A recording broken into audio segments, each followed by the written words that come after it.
to be able to feel smoothly move it across many.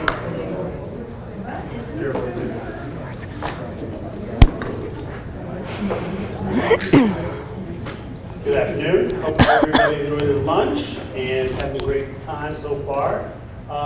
This is the first session of the afternoon, and it is my pleasure to introduce Danalisa Radu. She is a data mining and analytics professional with 15 years experience, and her discussion will be migrating to self-service reporting environments, what you need to consider. Okay. Welcome, Dana. Thank you.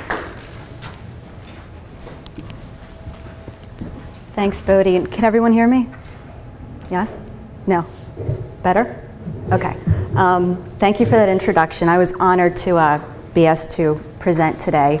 My background is data mining, reporting, and analytics. So with regard to this topic, I've managed reporting environments, reporting teams. So what I've laid out for this presentation is a roadmap through this process, and hopefully you can find some helpful bullet points through this. And as a roadmap, what I've come to call best practices and what I've from experience and my teams have learned works. So an outline for this presentation, we'll just go through determining the need to transition, evaluating products, selecting an implementation, and I'm going to briefly touch on those three. I'm going to spend more time talking about requirements management, actual converting reports, so decommissioning, creating, converting, and how to generate support in a changing environment, and how to best consider a rollout for a successful project. So determining the need to transition. It's an issue of demands versus resources. So in a lot of ad hoc environment, how many people here are in a truly ad hoc environment? So there's no, okay. So you're really doing things on the fly, I would imagine, not too many automated processes? Okay. So if you're in a position where you're trying to maximize what's automated, maybe you can't do that, maybe the ad hoc requests are just too varied. There's typically a strain on IT resources, so it's tools, it's time, it's staff. A lot of time there's bottlenecking, so there's delay in data delivery. There's just too much requests coming in an ad hoc environment, and increasing staff size. So the economy's picking up, and as Connie even mentioned today at University of Washington, places are hiring more, so there's more staff, and also everyone's becoming more aggressive with how they utilize data, so it's an increasing demand as well. With regard to deliverables and productivity, it's how deep is the data you can deliver. I think in an ad hoc reporting environment where there's strain on resources, you're basically delivering what people are asking for. So it might be a list, it might be a simple report. There's not really much depth to what you actually have time to do, even if you wanted to. In an environment without self-service, there's limited independence of end users. I think people are they're hungrier for data and they're more interested, but they can't serve themselves, so all the requests are coming through the IT staff, and again, we've said there's a strain on resources. And in an environment where it's not self-service, you can't really support the customers who are curious or analytics, so you might have business process owners who might want 5 or 6 reports, and they'll triangulate and get to some kind of analysis that helps them run their business, but we can't even provide that because we're just busy doing the bare minimum of what we can deliver. So when you're determining the need, what I've listed here are some project management aids. I don't have examples visually because there's not necessarily one template that works, but when you're in an environment where you're considering, should we transition, is that the right thing to do? Whether you're just doing the legwork or you're actually the decision maker, these are ways to present your findings to executive management and leadership. So vision documents, BRDs, cause and effect diagrams. The first 2 specifically should have at least 6 common themes. So each should have an overview, background. You should talk about objectives. You should talk about requirements, strategy, and constraints. So those are 6 things that should be included if you're putting this together in a vision document or a BRD. Cause and effect diagrams are great visuals to actually show the need for transitioning to a self-service reporting environment, because you can say, if we had this, this would work. We don't have this, this is what isn't working. And I'm going to talk about FERPs and Pareto charts later, but these are also, again, just planning aids for talking through this, this transition.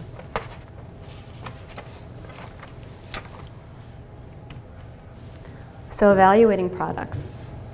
You have to consider what works in your current environment and what are you trying to accomplish.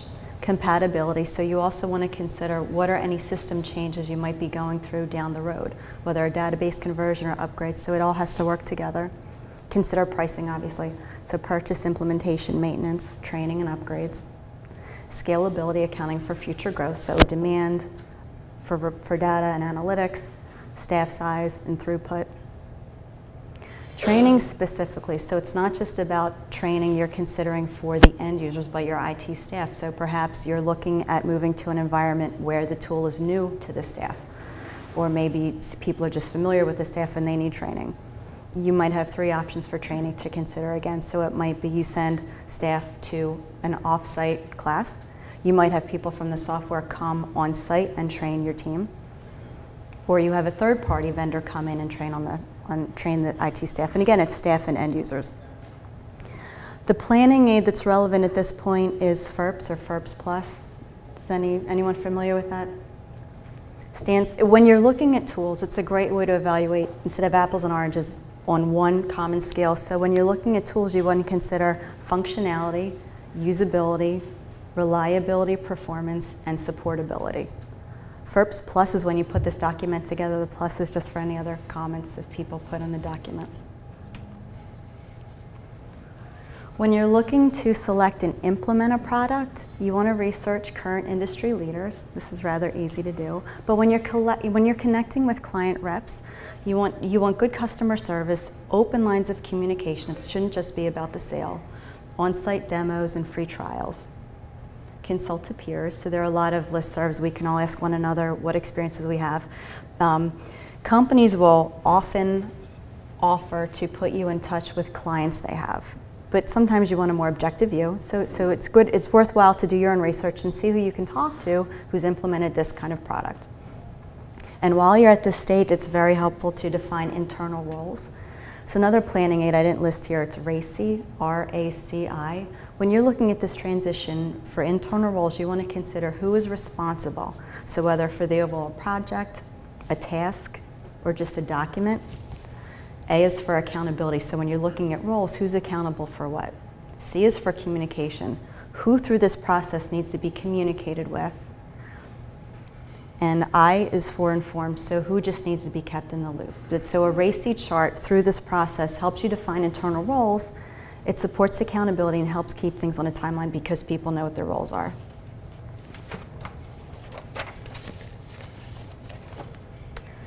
So getting past those first 3 bullets, this is where I'd like to spend more time talking about how it actually happens. So if you're looking at converting from an ad hoc shop to a self-service reporting environment, you want to really take the opportunity to assess current state versus future state.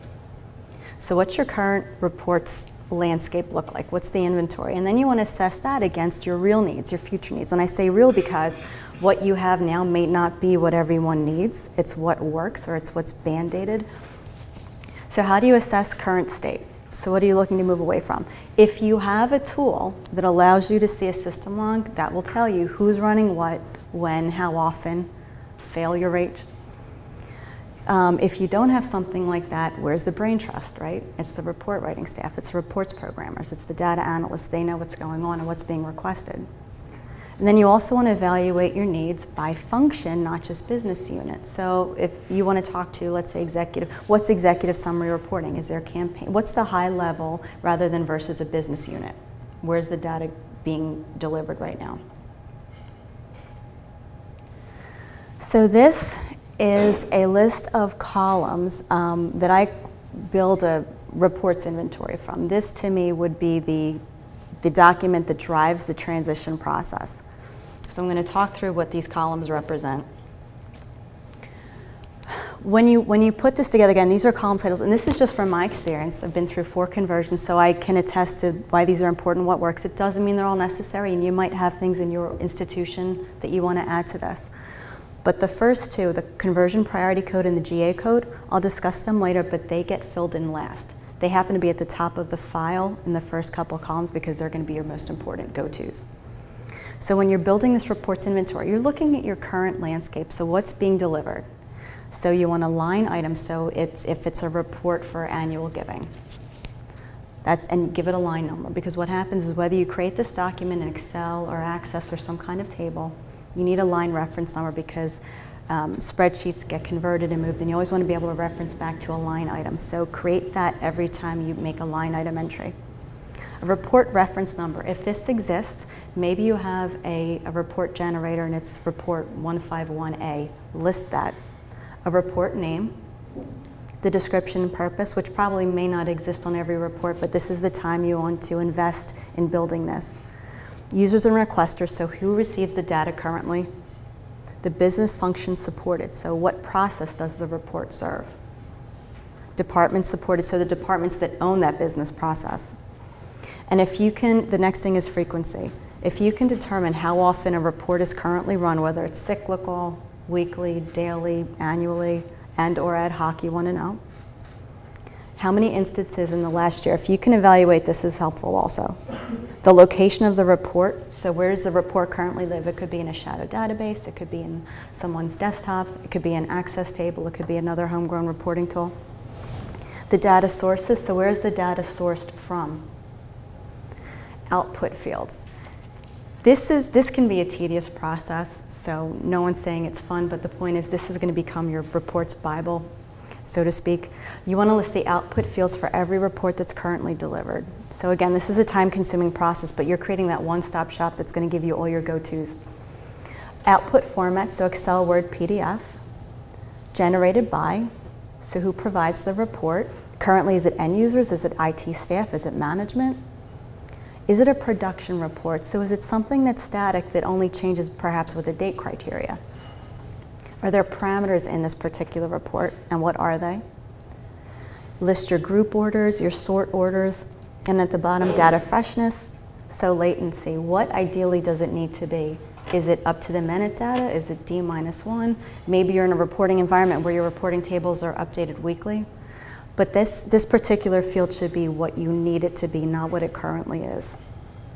Security from a staff point of view. Who has access to running the data? And the data in the report, what sensitivities is there to be considered? And then any comments. So the first step in building this report's inventory is what's currently delivered.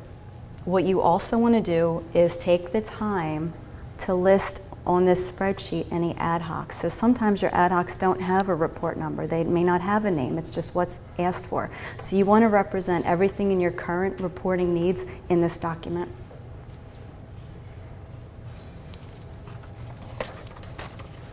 I see some people taking pictures, so I'll leave it up for a minute more. Okay.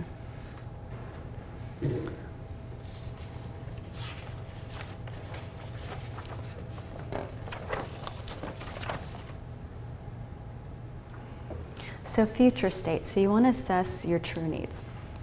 So now you want to gather user requirements. So it's going to happen from conversations. So you want to meet with individuals, you want to meet with groups. It could be informal. I found from experience people are very happy to discuss their data needs. It's not like pulling teeth. You want to talk to cross-functional groups or those involved with business functions. It's easy to put together some focus groups, surveys, brainstorming sessions. What I've also done, think about job shadowing. Maybe you have a gift processing team and you want to see what their processes are.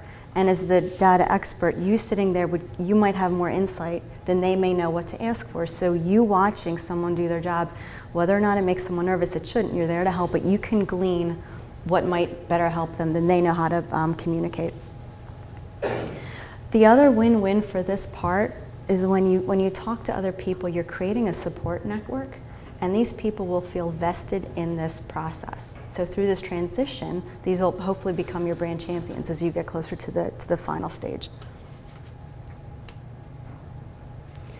So think about having conversations with upper management. They should all be supporting this because the money has to come from somewhere, so they should be behind this. Line managers, business process owners, other users. Also take the time to talk to new users who may have access to the data that currently they may not. And always talk to your subject matter experts. So once you've done that, now we have to bridge the gap.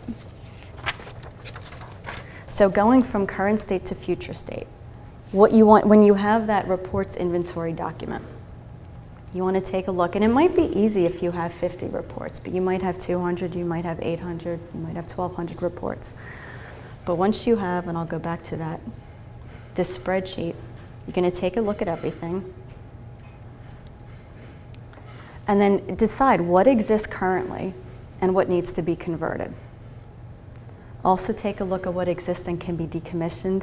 This is a gift. It means you don't have to do any work, you can just delete them. You have to also consider from your future needs what doesn't exist and needs to be created. And then also, this is where you can maximize ROIs, what exists that can be combined. So you want to look at perhaps, I've seen 10 reports combined into one robust report with parameters and prompts. So however you code this 1, 2, 3, 4, A, B, C, D, give it a code, and then go through that inventory and then put that in the GA code field. So that would be the second column in the reports inventory. So then back to that spreadsheet, the only thing left would be the first column, a conversion priority code.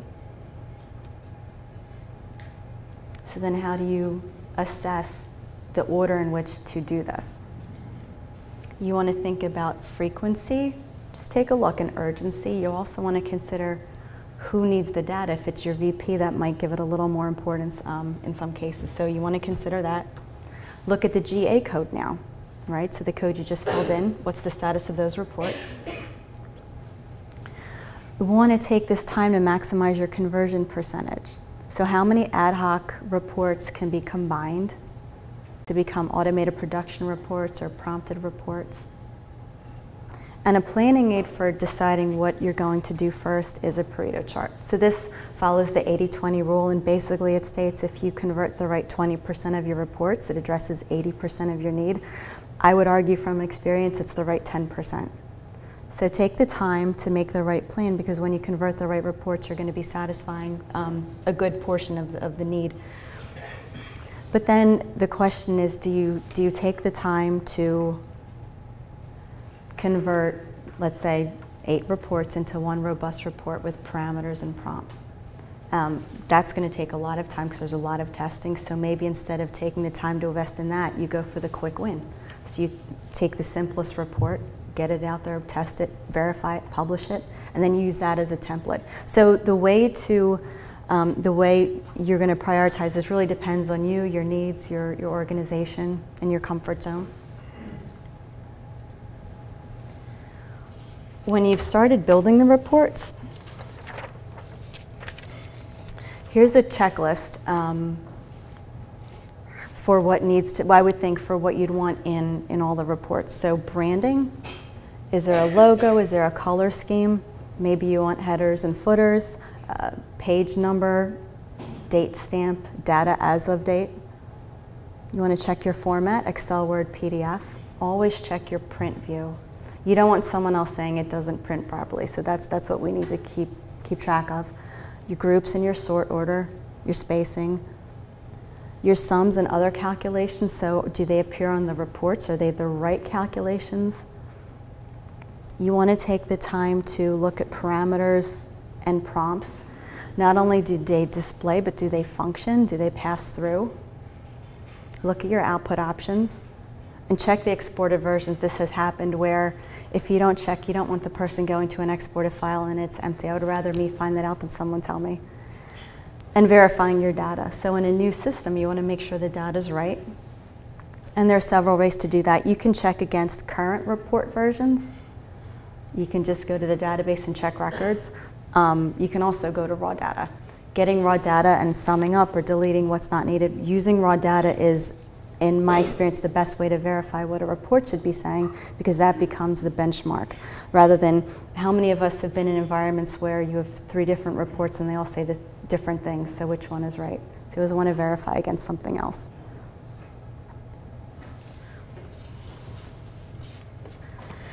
So with all this said, this is a daunting task. It's difficult, I think, for all these projects to represent them in the manner of just a few slides. But what I wanted to do is open this up for conversation and questions, because I wonder how many of you are in this situation right now or considering transitioning from ad hoc to self-service reporting environments. Show of hands? Okay. So let's do a Q&A. What are your concerns, or what stages are you in through this process? Trying to get budget to do it. Okay. So are you in a position to drive this process, and you just need the, Yep. yeah. But you need I need money, I need time. Uh-huh.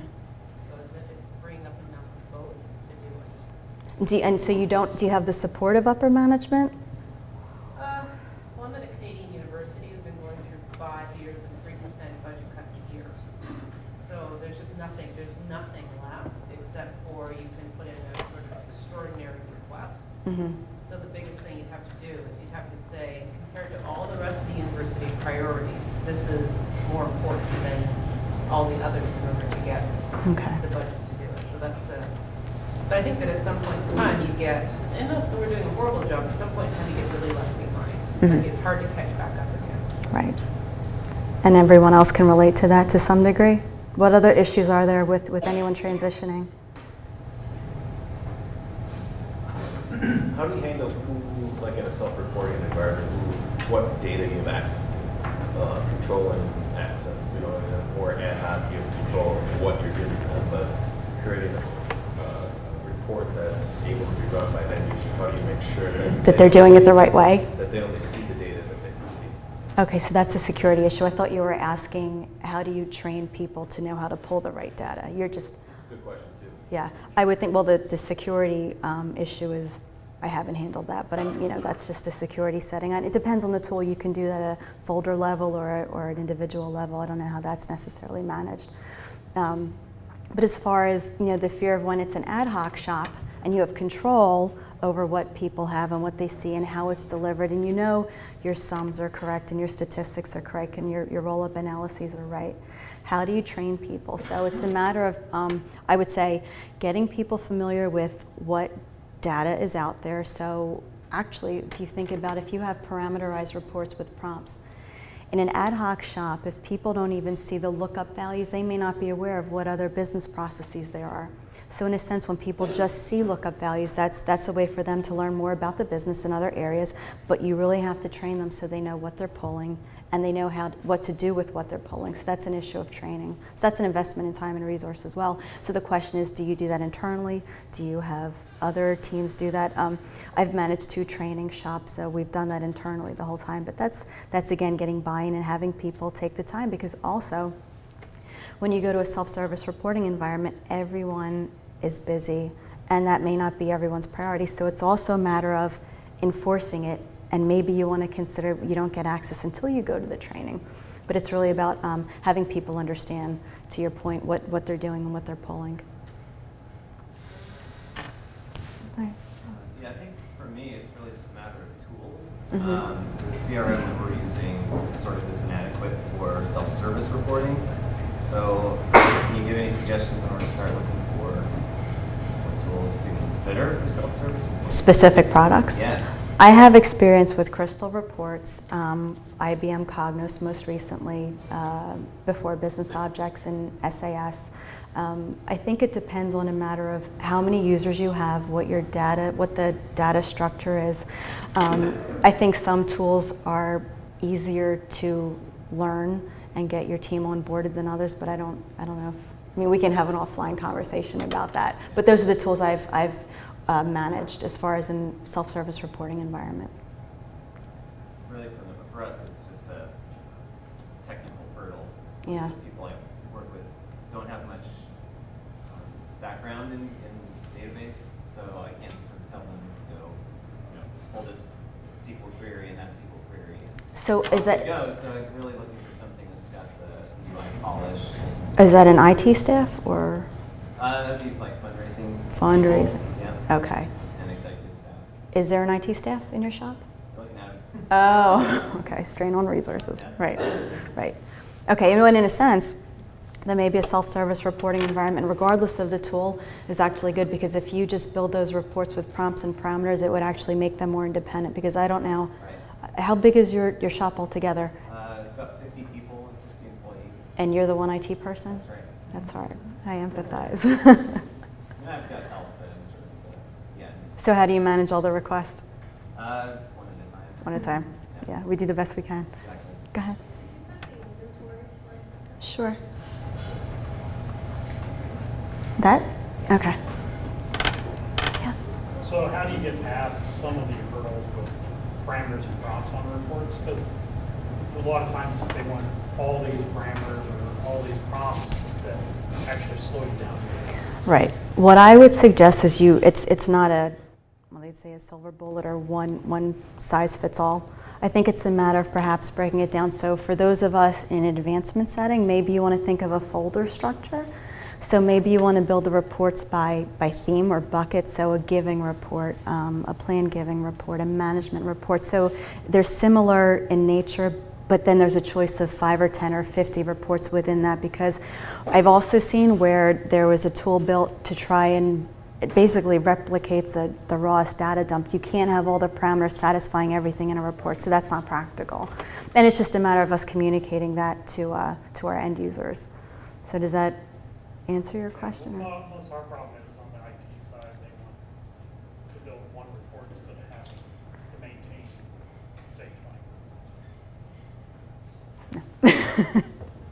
So it's a matter, well, it's a matter of selling it the right way and explaining it to people. But yeah, I don't think that's, unless you're a really small shop with a really small database, I don't see that that's too feasible. Yeah, in the back. I wanted to mention a couple of things. I think we are realizing that there isn't one tool that would self-service. And so I think we're struggling with getting users to use more than one tool for the kind of data they need.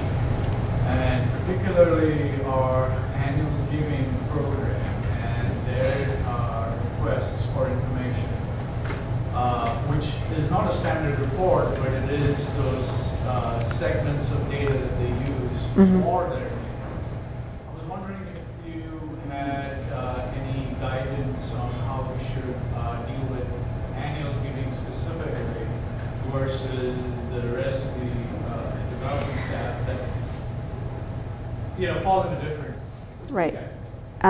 If I understand you correctly, I can tell you from experience working in advancement, annual giving is one of the most demanding areas, sometimes confusing. I think they're heavy on marketing strategy, so I think they're tasked with a broad purview, and they have to find their best way through it. I think working with them is the best for us from an IT services point of view, but I can empathize with what you're saying.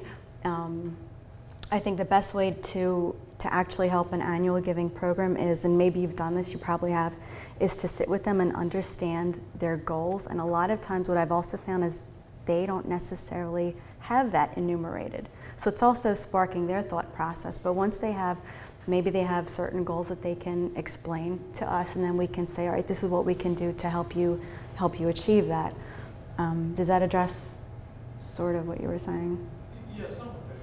But one of the things we are challenged with is keeping up with an inventory of their requests. So we can reuse them or show them how some of their historical requests have performed versus not performed. I don't think it fits this. So I was wondering if we should use two separate templates for what is annual giving and what is not. I would argue no, but I see what you're saying, because they have so many different segments. And for example, if they're doing a cyclical appeal, it might be a different mailing every time or a different criteria every time. So that necessarily wouldn't fit into this, to your point. I think at a higher level, annual giving needs can be represented here. But for marketing campaigns and appeals and different solicitations, I think that maybe you do have a separate spreadsheet just for annual giving. But typically, they're the group that are broadest in their requests. Yeah. I'm having the same problem, and I'm exploring the use of different tool sets for different audiences. For the annual giving model, I've had some initial success with taking all the segmented data points and dumping them out in Excel and teaching them how to do a pivot table, and they're drooling over that. So we're implementing IBM Cognos, and really hoping that the cube functionality and the ability to provide that same pivot table type reporting needs is going to meet their needs. Because it is ever changing. Yeah. And you just find that we can't develop reports enough Mm-hmm. in the prompted format to allow them to consume the data that we're giving them. That's true, and I've never seen an annual giving program satisfied by prompted reports. That's always been an ad hoc / complex, and I absolutely agree. And I think to your point also, it's a matter of training them. So whether you give them the raw data dump or teach them to use some kind of tool that allows them to dimensionalize from cubes, that's fine, but it's a matter of teaching them. And typically they're not, technical background, so it's a matter of working with them and getting their buy-in to listen, because they also tend to go off on their own, right, in a very excited way, and then come back when things don't work out the way they planned. Right. We also need to see stuff in a very unstructured Right. way. They want to be able to massage the data in their own way. So providing them with stuff at a sufficient level of granularity that they can slice and dice it however they want. And like you said, pivot tables are a great tool for that. We use that all the time in our area. Mm-hmm. And it's simple, Right. which I think is the key, because most of them are not data heads. Yeah, exactly. Do you have any plans going forward on how to maintain your report, your self-service infrastructure? So we found that we've taken some measurements on which reports are used, and reports that we thought were kind of crucial to the business we found out are maybe used once a year or not used at all. So at that stage, you're either looking at a training issue or the report is not providing the Right. service. So do you have any experience or recommendations on? I mean, this is a huge amount of work. Mm-hmm. But there's also actually a lot of maintenance because things Right. change. And Exactly. initiatives change. Exactly. Do you have any thoughts on how to kind of basically continue doing this at some level and improving on reports that are not being used or looking at training issues for the reports? Okay, so that's kind of like a PIR, project implementation review. I always think of that as a post-implementation review. So what you're saying is once you have this, you want to just keep reviewing and just take the pulse check to see what's right, what needs to be modified, because you're true. It's true that needs are dynamic and the reports may not necessarily satisfy what people think they want, or maybe the business process is different, maybe the business is changing and it needs to change with it. So a matter of, I would say, having a few say owners of the project, so people who are most familiar with the end user needs, the technical side, and just all that them being charged with routinely maintaining that the reports are satisfying the needs.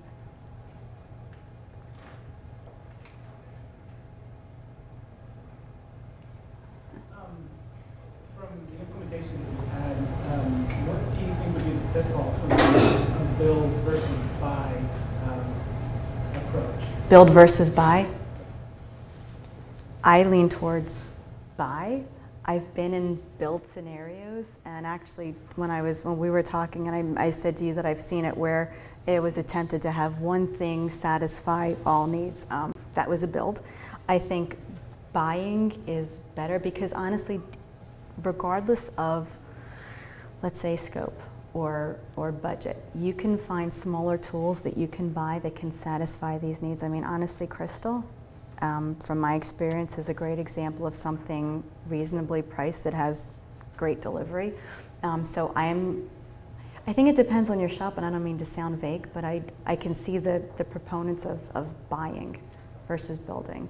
I mean, in a sense, you're building once you buy. So you buy the product and then you're building the reports within it. So I think once you have that right structure, I think that's the best ROI long term.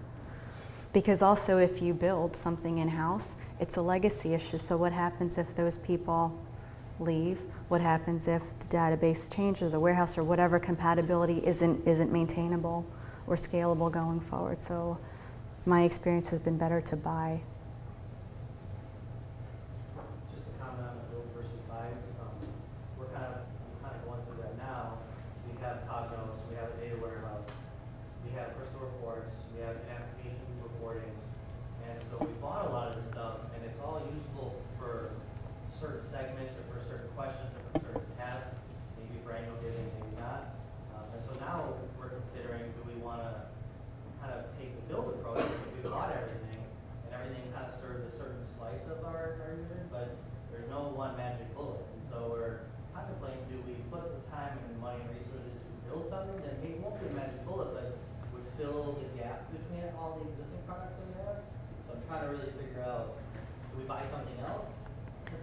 How many did you say you currently have? You said Crystal, Cognos, and so you have several? We have several smaller teams. Everything has been bought so far. So, Okay.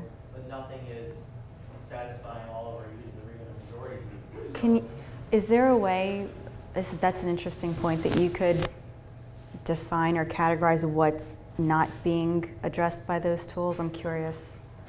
Specifically, the amount of individuality, I guess, in the report request.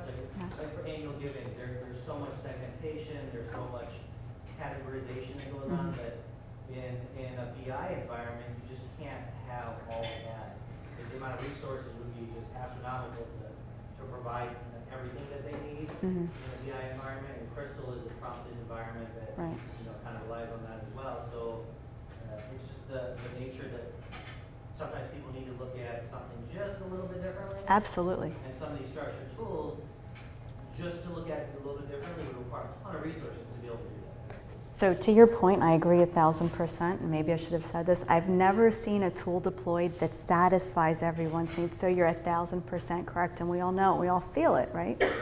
So with that said, you have a tool deployed. Hopefully that would satisfy, let's say, 90% of the data reporting needs of the organization, give or take. You're always going to have that remaining percent that needs to come from someone at their desk doing ad hoc or complex reporting, or perhaps an IT professional that's dedicated to annual giving, right? So it depends on the organization, but to your point, I agree with you. I've never seen a tool satisfy every need. It doesn't work that way. I'm an IT professional dedicated to annual giving. Okay. I'm the only programmer in my department. Do you love your job? We have a pretty large annual giving department, Penn State. Okay. Do you have recommendations about the legacy issue? Because that's what I do. I write custom applications. Okay. Do you have any recommendations on how to handle that legacy issue and documentation? You better not leave Penn State.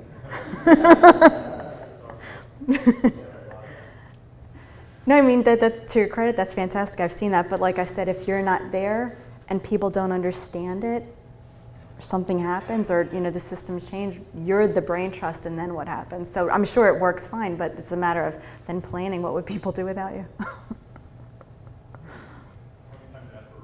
Yeah, there you go. Typically, what is that the trend? A lot of shops are moving away from the build and go in favor of the buy model? I think so. And I'm not saying shops don't build, or they don't build and buy, but I think that comes down to choice and what some company, I mean, maybe it's also the size of the company. So maybe in a small shop, maybe building is fine, and it could be. I'm just saying from my experience in larger models and larger stores that buying has better satisfied that 90% of the base.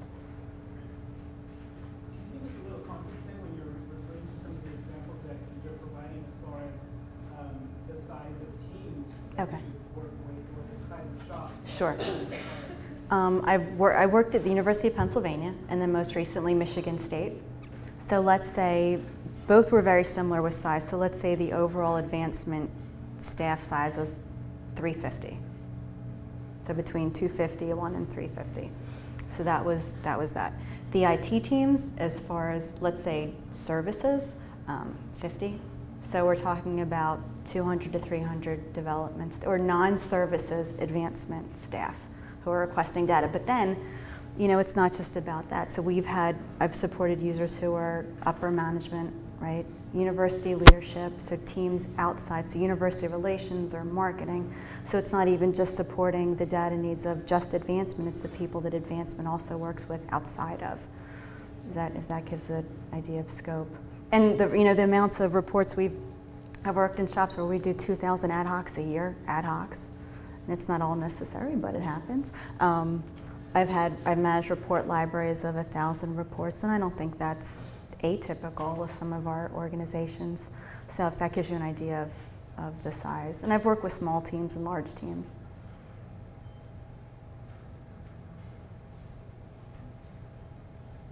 How many here support, let's say, end users of over 100? So show of hands for less than 100. Oh, so it's pretty even. Okay, pretty even. What are the challenges? Does anyone feel that in a small shop you don't have these larger challenges, or is it the same? Less resources. Less resources. You're commenting 50 staff, that's a dream. Uh-huh. Okay. I think things change really quickly wherever, because we have such a small group. Oh. There's no inertia here. Okay. So people can do what they want or lead in a different direction. Okay. Okay. Did this help? Does anyone have any other questions? I mean, it's interesting to me to hear the conversation back and forth and what we all sort of are dealing with or have dealt with or will be dealing with. Comments on prioritization? Mm-hmm. How do you do it? How do you do it? You could do it a couple different ways. I mean, honestly, if you're looking at your reports inventory in that Pareto chart, so basically if you were to graph by frequency, that's where you're building this and it's a pain, but it's going to come in handy when you're actually, you know, this is your one-stop shop and then this will dictate what you do first. But if you look at frequency, or if you chart it, let's say by repetitive users or departments, you can slice and dice this different ways, but if you chart that, okay, so then by frequency, you'll be able to see what's your top 80%. You could also look at your GA code. You could also look and say, if you could, your conversion rate, let's say, move 30 reports into 4 robust reports, maybe that's what you want to tackle first. It's really a choice. And then I also said you might want to go for a quick win and get something simple converted, verify that it works, and build from there. Because once you've templated a report, it's easy to build other ones. So I don't think there's an answer that satisfies every situation. I think the good thing is there are different ways to get to the answer. How do you gauge? I mean, just because something runs weekly doesn't mean that anybody really uses it. Right. But people don't want to, once something's there Yeah. and running, people don't want to give it up, even though they may never use it. Right, so that's where you want to think of what's urgent. So maybe it's the end of the fiscal year, so even though it's once a year report, people need it. Maybe to your point, and we all know that, people have data that they don't need. So that's where conversations with your end users and your upper management will help. So it's really, once you go through that whole exercise, then it's a matter of deciding, because you can't do it all at once. So you pick your top 10. And I think when you have a support network and your brand champions, I think I have one slide left that actually talks about this. Yeah. Your support network. Okay, so when you've engaged people in these conversations, you know, there's your support network, they feel invested in it. So from these conversations, you're going to gather what's really, and actually go back to talking to the IT staff. If it's not just us in this room, they know, they should have a sense of what's really necessary and what's not. It's walking the fine line of, you may have a sense that something's not necessary, but the end user is still requesting it. That's a little fine line. You're going to identify your brand champions. There's the PIR ongoing review. But rolling out to a small group of beta testers, that will help. I think if you pull a few people in a room, it could be just very casual, informal. I think you'll find out. And if you pull, let's say 10 key people in the room at the same time, and they help answer, and if you say, we can only do the top 5 reports, what do you guys concur? So that's the buy-in right there, which will help you then defend your decision to do report number 5 and not 15 on your list. I have a question. You mentioned system logs to track who's running which reports and what parameters they use to try to figure out what people are doing. Do you know of a system that you would use to maybe track ad hoc reports? You know, as it is right now, we just basically keep them all. But in order to find maybe which ad hoc reports you might look forward to automating, right? What's a good system that you use to track? I've seen shops, and I've dealt with this too, have, let's say, a ticket keeper. So a request queue. But that's incumbent upon the IT staff taking the time to enter the request, right? How many times are we just busy doing? I can't take an hour to enter it, but right. But of course, you know, they'll have the opinion that, well, if I put it in the queue, I might get it in a week. I'll just go ahead and email them, ask, you know, say, hey, I just got a real quick request. But that's my point. Then at that point, it's incumbent upon the IT services team to enter that for them, which was my point. It's not optimal. We have to get the data done. So that's it. that's a place where things can fall through the cracks. So I don't think there's really anything automated that can do that. It's a matter of, and say, for example, if you have that and the end user just calls and emails and the person's like, all right, I'll run it for you real quickly, doesn't put it in, that comes back to talking to your IT staff, because then they should know and be able to, let's say, enumerate what those ad hocs are, even if they're not in the queue.